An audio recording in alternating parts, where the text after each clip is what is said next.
always fun to lose those extra calories through biking. Samahan po si Master Cedric as he conquers the Timberland. Kaya naman ang ating pinakabagong katropa dito sa Buhay Pinoy na si Master Cedric ay dadalhin tayo sa iba't ibang lugar na pwede ninyong puntahan sa pamamagitan ng pagbibisikleta. This segment is brought to you by Grand Prix Hotels and Resorts.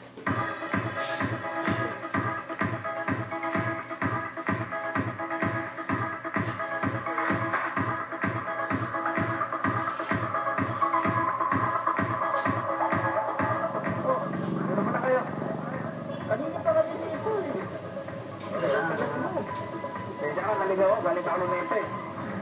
Nandito kami ngayon sa San Mateo. Dito nakikita ang mga siklista na tuloy ang kasi ang wall. Siyempre, papakomitin muna, titingnan kung pwede akitin. Ang wall na tinatawag natin ay humigit kumulang 2 kilometrong simentadong daang paakyat papuntang Timberland. Ito ay sikat sa mga siklista dahil ito ang pagsusubok kung isa ka nga ang tunay na bumapadyak. Di biro ang akyat. May lugar matarik at may lugar na mas matarik. Inimbit ako ang 2 kaibigan natin na siklista ngayon. Gusto ko pakita sa inyo ang kanilang bisikleta na magkaibang uri man ng mountain bike ay pareho naman naakyat ang wall. Different strokes for different folks, isa nga.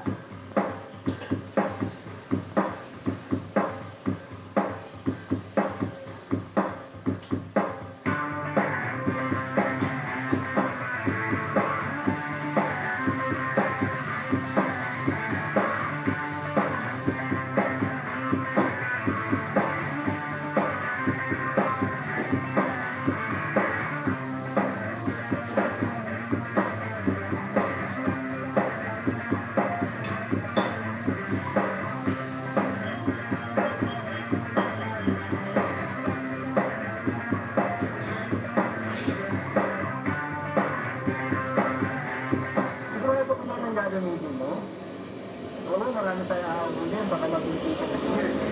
Ganun ba? Sabi ni Wilson, baka hindi umubra ang views ko, lalo na pag matinding kaulan. Kaya, kukunan na lang natin silang 2, habang silang pakyat. Oh, ready na kayo, boys?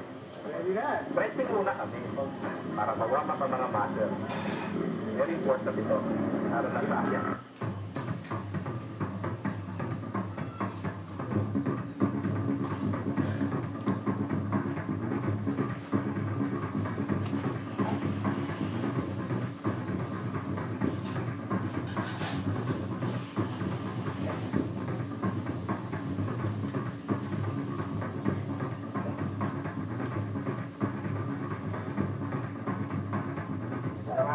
Hindi karera to.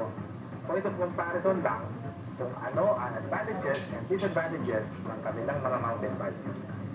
Maalala lang to. Mag-iingat lang po kung susubukan yung pag-akyat sa wall. Nga pala, kakapitan namin na namin na helmet weight. Tayo ng point of view ng mga papadyak.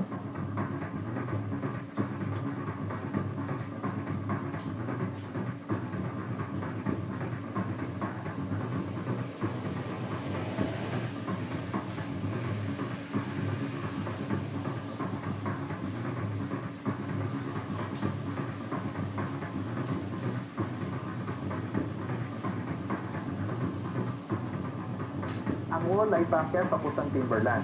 Ginagawa itong pasyalan, walking, jogging, and biking path. Mapaligiran ng mga puno at halaman kaya presko ang hangin. At taas din ang elevation kaya malamig din. Ito madalas sa mga taga-sitio sa ibaba kaya lagi maraming tao dito kahit anumang oras, araw-araw.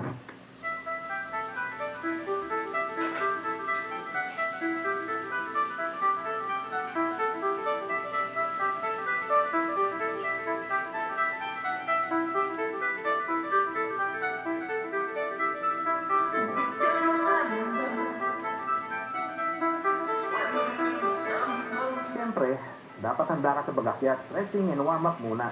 Dapat, may dala kang mga gamit tulad ng mga sumusunod. Headlight, rear light, air pump, toolkit, tire patch pag na-flat, or extra na interior. Pwede ay first aid kit, at siyempre, helmet. Dapat may dala kang sapat na inumin tulad ng tubig or energy drink. Siyempre, dapat din ay kumain ng sapat para may energy.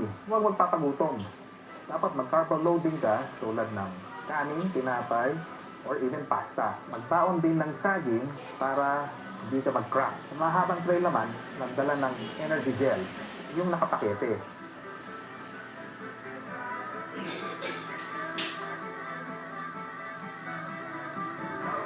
Ibang natin pa ito.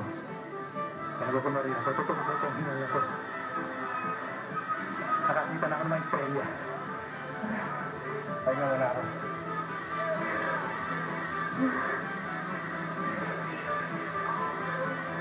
Biking in New Zealand, all I can say is we have nice trails there. Even the roads are very bike-friendly, I'd say. They respect bikers, and we have bike lanes, and even if you're not in the lane, they will still stop and give way to you. I would like to invite everybody, especially my friends from New Zealand, my kapwa Filipinos there. So if you get a chance, come here and try biking here in the Philippines, especially here in Trying the Wall and Timberland. And they say it's really tough, one of the toughest here in the Philippines.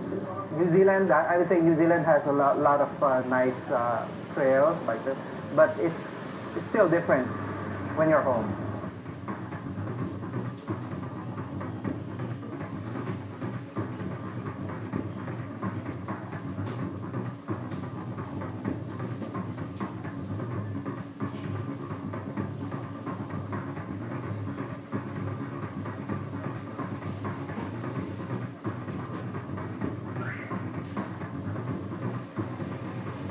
It wasn't what I expected it to be. But I expect not to finish it completely. So I had one stop. Yeah, because I don't know if it's halfway or if I'm almost there. So yeah, it's an experience. So hopefully next time I can do it all in one stride. There you have it, folks. May kanya-kanyang advantages ang bawat bike. Pero dito sa San Mateo, makikita natin na masaya ang pagbibisikleta basta kasamang barkada. Ako, si Master Cedric, at ito ang aming padyak ngayong umaga.